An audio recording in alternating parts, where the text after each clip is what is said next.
Assalamualaikum warahmatullahi wabarakatuh. Halo pemirsa, jumpa lagi dengan saya Yahya di Breaking News hari ini. Pemirsa Fakta Presisi dimanapun Anda berada, jumpa lagi dengan saya Yahya di kesempatan hari ini, hari Jumat tanggal 5 September 2025 dari Kuningan, Jawa Barat. Fakta Presisi akan mengulas terkait penyitaan 15 mobil milik Satori anggota DPR RI dalam kasus CSR, BI, dan OJK beberapa tahun yang lalu ya. Dan ini juga nampaknya terus bergulir ya, berawal dari pemeriksaannya sebagai saksi, kemudian terus bergulir sehingga ditetapkan sebagai tersangka. Dan hari kemarin Haji Satori ini KPK telah melakukan penyitaan terhadap 15 mobil milik Haji Satori selaku anggota DPR dari Kabupaten Cirebon ya. Haji Satori ini adalah seorang politikus yang sudah lama ya. Awalnya beliau aktif di Partai PKB, kemudian pindah ke PKS dan terpilih beberapa kali periode menjadi anggota DPRD Kabupaten Cirebon. Setelah itu mencalonkan untuk anggota DPRD Provinsi Jawa Barat. Beliau juga terpilih dan berpindah lagi ke Partai Nasdem untuk pencalonannya sebagai anggota DPR RI dari Dapil Kabupaten Cirebon, Kota Cirebon, dan Indramayu. Kemudian beliau juga terpilih. Namun akhir-akhir ini nampaknya pemberitaan di beberapa kanal YouTube atau di kanal media lainnya seperti Tribun, kemudian ada di bisnis.com, bahkan di beberapa TV swasta yang lainnya ramai pemberitaan terkait tokoh anggota Dewan DPR RI dari Kabupaten Cirebon ini, pemirsa lah. Untuk itu mari kita simak saja pemirsa bagaimana pemberitaan yang sedang ramai di kanal YouTube atau di beberapa pemberitaan media lainnya. Mari kita ikuti secara bersama-sama pemirsa. Ini dia ulasan dari bisnis.com berikut ini, mari kita simak secara bersama-sama. Penyitaan dilakukan di Cirebon, Jawa Barat. Sebagian mobil hanya ditemukan di showroom lalu dipindahkan ke lokasi lain. Juru bicara KPK Budi Prasetyo mengatakan kendaraan tersebut merupakan bagian dari hasil tindak pidana korupsi. Penyidik telah melakukan penyitaan terhadap 15 kendaraan roda 4 berbagai jenis milik saudara S atau Satori. Penyitaan dilakukan di beberapa lokasi, sebagian dari showroom yang telah dipindahkan ke tempat lain, katanya Rabu 3 September 2025. Selain mobil, penyidik juga menelusuri aset lain milik Satori yang diduga terkait kasus korupsi CSR. KPK juga menetapkan Heri Gunawan, mantan anggota DPR RI, sebagai tersangka korupsi dana CSR. Menurut KPK, keduanya menerima miliaran rupiah dari program sosial Bank Indonesia dan penyuluhan keuangan OJK. Satori menerima 12,52 miliar rupiah yang juga dialirkan untuk deposito, kendaraan, dan pembangunan showroom. Berdasarkan catatan resmi MPR dan DPR, Satori sempat menjabat sebagai Wakil Ketua Lazinus PWNU Jawa Barat pada 2016. Selain itu, dia juga menjabat sebagai Ketua Pangda Pasi Jawa Barat pada 2016 dan DKM Al-Jabar pada 2017. Saat ini, Satori masih menjabat sebagai anggota Komisi 8 sekaligus anggota Badan Anggaran Fraksi Nasdem DPR RI. Berikut 15 unit mobil milik Satori yang disita KPK. 3 unit Fortuner, 2 unit Pajero, 1 unit Camry, 2 unit Brio, 3 unit Innova, 1 unit Yaris, 1 Expander, 1 unit HRV, 1 unit Alphard. Luar biasa pemirsa ya. Baik pemirsa, itu pemberitaan yang dihimpun dari bisnis.com ya, 2 hari yang lalu. Kemudian di bawahnya dari Tribun KPK sita 15 mobil sama milik ya, anggota DPR Satori terkait kasus dana CSR Satori BI dan OJK.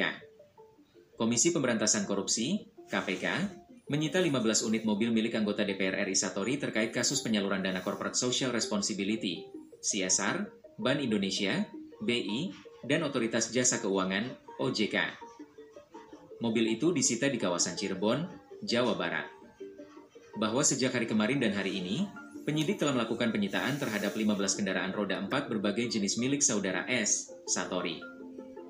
Penyitaan dilakukan di beberapa lokasi, sebagian dari showroom yang telah dipindahkan ke tempat lain, ujar juru bicara KPK Budi Prasetyo kepada wartawan, Selasa, 2 September 2025. Budi menyebut KPK akan terus menelusuri aset lain dari hasil korupsi dalam kasus ini.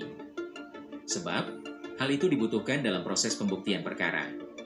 Penyidik masih akan terus menelusuri aset-aset lain yang diduga terkait atau merupakan hasil dari dugaan tindak pidana korupsi ini yang tentunya dibutuhkan dalam proses pembuktian maupun langkah awal untuk optimalisasi aset recovery, sebutnya. KPK telah mengumumkan tersangka dalam kasus ini. Keduanya adalah anggota DPR RI, Satori dan Heri Gunawan. Ya, itu pemirsa ya, dari Tribun terkait anggota DPR RI Haji Satori dari Kabupaten Cirebon, tepatnya di Desa Panongan, Kecamatan Palimanan, Kabupaten Cirebon ya. Seorang politisi kawakan yang malang melintang di partai politik. Nah, ini ada dari pikiran rakyat. KPK sita 15 mobil milik anggota DPR RI Nasdem Satori terkait dugaan korupsi ya. Terkait pemberitaan anggota DPR RI Satori yang kemarin telah dilakukan penggeledahan atas 15 unit mobil milik legislator Partai Nasdem tersebut, pemirsa ya. Nah, ini dari Sukabumi Update ya. Ada dari mana lagi nih? Tribun. CSR Bank Indonesia dibikin mainan, kok bisa? Jadi gini, KPK lagi ngulik dugaan penyelewengan dana CSR atau Corporate Social Responsibility dari Bank Indonesia. Nah, katanya nih dana CSR ini diduga dimanfaatkan sama salah satu anggota DPR, Satori, yang juga seorang politikus dari Partai Nasdem. Cirebon sendiri emang daerah pemilihannya Satori, pas nyalonin diri di pemilu 2024. KPK udah nemuin kalau dana CSR ini disalurin lewat yayasan, tapi ternyata nggak semua dipakai sesuai peruntukannya, dan malah ada yang diselewengkan.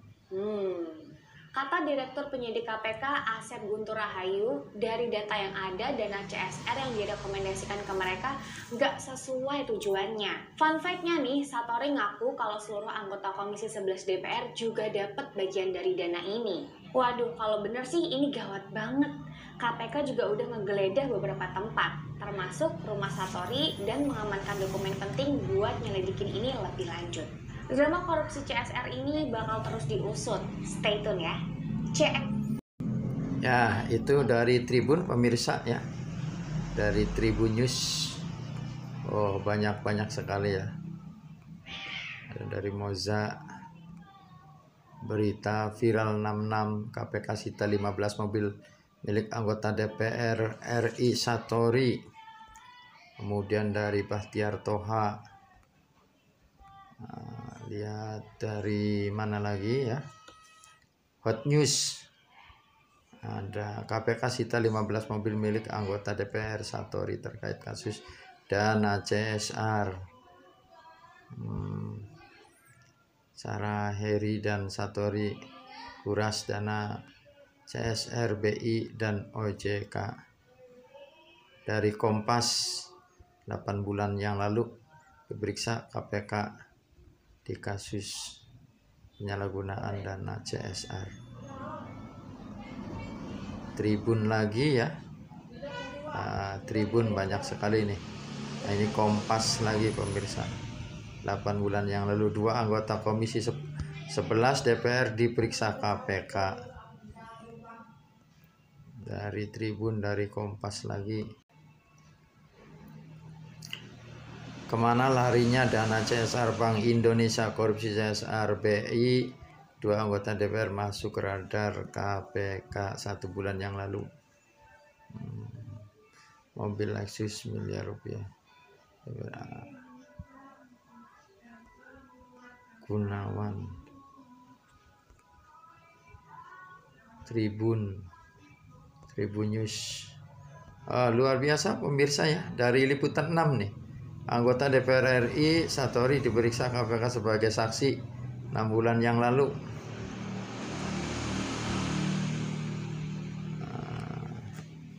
Jejak informasi Dewa Suhen, luar biasa viral ya pemirsa ya. Salah seorang anggota DPR RI dari Partai Nasdem ini mendadak viral. Ini dari TVRI 28 CSRB OJK 4 minggu yang lalu dari TVRI. Coba kita lihat. Tersangka dugaan tindak pidana korupsi, penerimaan gratifikasi, dan tindak pidana pencucian uang terkait dengan pengelolaan dana bantuan sosial Bank Indonesia atau BI dan Otoritas Jasa Keuangan. Komisi Pemberantasan Korupsi, bagaimana disebutkan di atas, akan menyampaikan perkembangan penyidikan dugaan tindak pidana korupsi terkait dengan penggunaan sosial Bank Indonesia. Jadi kalau nama programnya, Program Sosial Bank Indonesia (PSBI) ya, dan penyuluh jasa keuangan (PJK) itu yang di Otoritas Jasa Keuangan (OJK) ya, dari tahun 2020 sampai dengan 2023. Perkara ini bermula dari laporan hasil analisis atau LHA PPATK, dan kemudian juga dikaitkan dengan atau dikuatkan dengan pengaduan masyarakat. Jadi ada masyarakat di daerah ya yang mengadu kepada kami KPK di sini bahwa ada beberapa bantuan sosial itu dirasa tidak sesuai gitu ya, tidak sesuai dengan apa yang seharusnya, sehingga mereka melaporkan kepada kami masyarakat.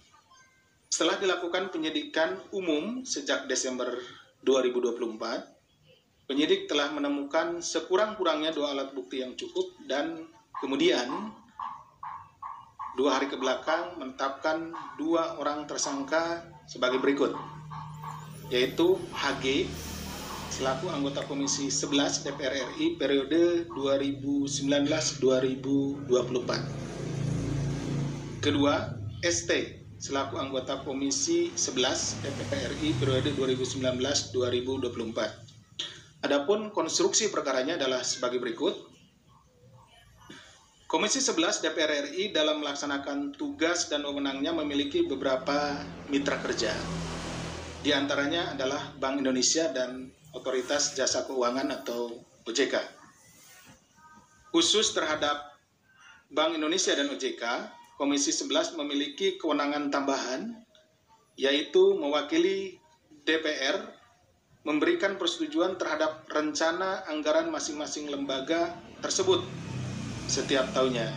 Jadi ada anggaran untuk lembaga ini, untuk BI, kemudian juga untuk OJK. Nanti Komisi 11 ini anggaran yang untuk BI maupun untuk OJK itu dirapatkan gitu ya, seperti itu, kemudian dievaluasi dan lain-lain, kemudian disetujui gitu ya, oleh Komisi 11. Sebelum memberikan persetujuan dimaksud, Komisi 11 DPR RI terlebih dahulu membentuk panitia kerja. Jadi kan ada panjanya seperti itu, yang di dalamnya termasuk Saudara HG dan Saudara ST untuk membahas pendapatan dan pengeluaran rencana anggaran yang diajukan oleh BI dan OJK. Jadi dengan adanya panja tersebut, kemudian anggaran yang diajukan oleh BI maupun OJK dibahas dalam satu rapat, kemudian dilihat bagaimana rencana pengeluarannya, kemudian rencana pendapatannya, seperti itu. Setelah rapat kerja Komisi 11 DPR RI bersama pimpinan BI dan OJK pada bulan November di setiap tahunnya, ya, November di setiap tahunnya. Jadi dalam hal ini tahun 2020, 2021, dan 2022 Panja melaksanakan rapat tertutup. Jadi yang ada hanya BI OJK kemudian dengan Panja. Bahwa dalam rapat terdapat kesepakatan antara lain. 1. BI dan OJK memberikan dana program sosial kepada masing-masing anggota Komisi 11 DPR RI. Ini sejalan dengan apa yang disampaikan oleh Saudara S. Saya membacanya juga waktu itu di media yang rekan-rekan sekalian tulis. Pada saat Saudara S ini selesai diminta keterangan, menyampaikan bahwa seluruh anggota Komisi 11 menerima dana bantuan. Nih Saudara S bilang begitu ya. Saya hanya mengutip dari yang Saudara S sampaikan.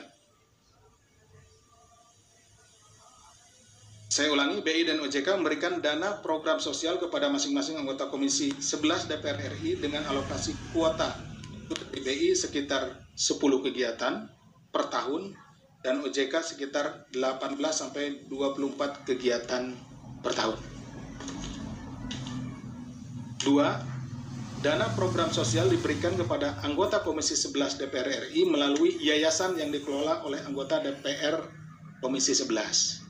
Jadi tidak langsung uang itu diberikan kepada perorangan anggota Komisi 11, tetapi diberikan melalui yayasan. Artinya anggota Komisi 11 kemudian bisa menunjuk yayasan yang sudah ada, gitu ya. Karena banyak misalkan yayasan sosial dan lain-lain yang ada bisa ditunjuk, misalkan di daerah pemilihannya, di dapilnya, atau bisa juga yayasan yang dimilikinya, yang khusus menampung uang untuk kegiatan sosial tersebut.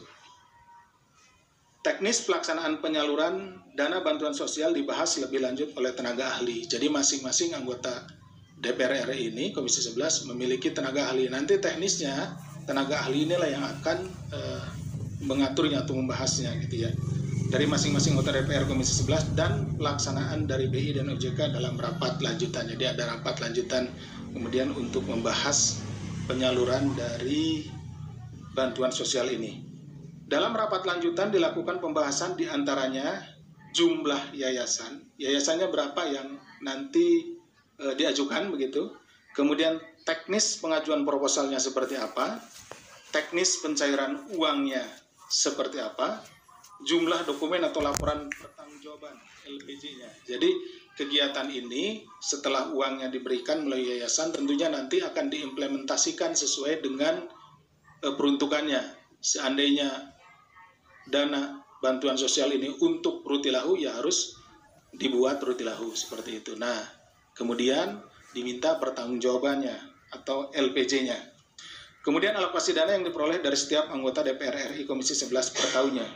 Setelah selesai rapat panja pada sekitar bulan November atau Desember, anggota Komisi 11 DPR RI kembali melaksanakan rapat kerja Komisi 11 terkait persetujuan atas rencana anggaran tahunan BI dan OJK. Untuk menindaklanjuti pembahasan teknis tersebut, HG kemudian menugaskan tenaga ahli, sementara ST menugaskan seorang kepercayaannya. Nah, kalau tadi ada yang ditugaskannya tenaga ahlinya, yang ST itu kepercayaannya, untuk membuat dan mengajukan proposal permohonan bantuan dana sosial kepada BI dan OJK melalui 4 yayasan yang dikelola oleh Rumah Aspirasi HG dan 8 yayasan yang dikelola oleh Rumah Aspirasi ST. Jadi ini beda-beda. Kalau HG itu menggunakan 4 yayasan, kalau ST menggunakan 8 yayasan. Seperti itu ya. Selain kepada BI dan OJK, tersangka HG dan ST juga diduga mengajukan proposal permohonan bantuan dana sosial kepada mitra kerja Komisi 11 DPR lainnya melalui yayasan-yayasan yang dikelolanya. Bahwa pada periode tahun 2021 sampai dengan 2023, yayasan-yayasan dikelola oleh HG dan ST telah menerima uang dari mitra kerja Komisi 11 DPR RI, namun tidak melaksanakan kegiatan sosial sebagaimana dipersyaratkan dalam proposal permohonan bantuan dana sosial. Artinya, bukan tidak ada sama sekali ya, di rekan-rekan ini ada kegiatan-kegiatan yang dilakukan tetapi tidak keseluruhan. Seperti sering saya contohkan, dana sosial untuk Rutilahu 10 rumah. Nanti yang dipergunakan hanya 2 rumah, kemudian dipotret sana sini gitu ya. Kemudian dibuat pertanggungjawaban untuk 10 rumah. Sehingga kelihatan di pertanggungjawabannya 10 rumah, padahal yang dibuat hanya 2 rumah. Jadi dana yang untuk 8 rumahnya lagi itu yang digunakan untuk kepentingan pribadinya. HG menerima total 15,86 miliar dengan rincian sebagai berikut. Senilai 6,26 miliar dari BI melalui kegiatan program bantuan sosial Bank Indonesia, senilai 7,64 miliar dari OJK melalui kegiatan penyuluhan keuangan, serta senilai 1,94 miliar dari mitra kerja Komisi 11 DPR RI lainnya. Bahwa selanjutnya HG diduga melakukan dugaan tindak pidana pencucian uang dengan memindahkan seluruh uang yang diterima melalui yayasan yang dikelolanya ke rekening pribadi melalui metode transfer, di mana HG kemudian meminta anak buahnya untuk membuka rekening baru yang akan digunakan menampung dana pencairan tersebut melalui metode store tunai. HG menggunakan dana dari rekening penampungan untuk kepentingan pribadi, diantaranya pembangunan rumah makan, pengelolaan outlet minuman, pembelian tanah dan bangunan, hingga pembelian kendaraan roda 4. Sementara itu, ST menerima total mencapai 12,5 miliar dengan rincian sebagai berikut. Sejumlah 6,3 miliar dari BI melalui program bantuan sosial Bank Indonesia, sejumlah 5,14 miliar dari OJK melalui kegiatan penyuluhan keuangan, serta sejumlah 1,04 miliar dari mitra kerja Komisi 11 DPR lainnya. Seluruh uang yang diterima ST melakukan dugaan tindak pidana pencucian uang dengan menggunakan dana tersebut untuk keperluan pribadinya seperti ditempatkan di deposito, pembelian tanah, pembangunan showroom, pembelian kendaraan roda 2, serta pembelian aset-aset lainnya. ST juga diduga melakukan rekayasa transaksi perbankan dengan meminta salah satu bank daerah untuk menyamarkan penempatan deposito serta pencairannya agar tidak teridentifikasi di rekening koran miliknya. Bahwa menurut pengakuan ST, sebagian besar anggota Komisi 11 DPR RI lainnya juga menerima dana bantuan sosial tersebut. Tentunya kami akan mendalami keterangan dari saudara ST ini, siapa saja yang menerima dana bantuan sosial dari Komisi 11 ini. Kemudian juga kami concern untuk mendalami alasan apa dari BI maupun OJK sehingga diberikan dana bantuan sosial kepada anggota Komisi 11 ini. Atas perbuatannya, para tersangka disangkakan telah melanggar pasal 12B besar Undang-Undang Nomor 31 Tahun 99 tentang pemberantasan tindak pidana korupsi sebagaimana telah diubah dengan Undang-Undang Nomor 20 Tahun 2001 tentang perubahan atas Undang-Undang Nomor 31 Tahun 1999 tentang pemberantasan tindak pidana korupsi, junto pasal 55 ayat 1 ke 1, junto pasal 64 ayat 1 KUHP, serta tindak pidana pencucian uang sesuai dengan Undang-Undang Nomor 8 Tahun 2010 tentang pencegahan dan pemberantasan tindak pidana pencucian uang, junto pasal 55 ayat 1 ke 1 Kitab Undang-Undang Hukum Pidana. Demikian yang bisa kami sampaikan. Terima kasih atas perhatiannya. Nah, baik pemirsa, mungkin itu saja yang dapat kami laporkan ya terkait berita viral atau penggeledahan KPK terhadap rumah Satori yang didapatkan ada 15 mobil koleksi beliau kemudian disita ya pemirsa. Untuk itu saya yang bertugas Yahya pamit undur diri untuk Fakta Presisi Kabupaten Kuningan di kesempatan hari ini, hari Jumat tanggal 5 September 2025. Saya akhiri, wassalamualaikum warahmatullahi wabarakatuh.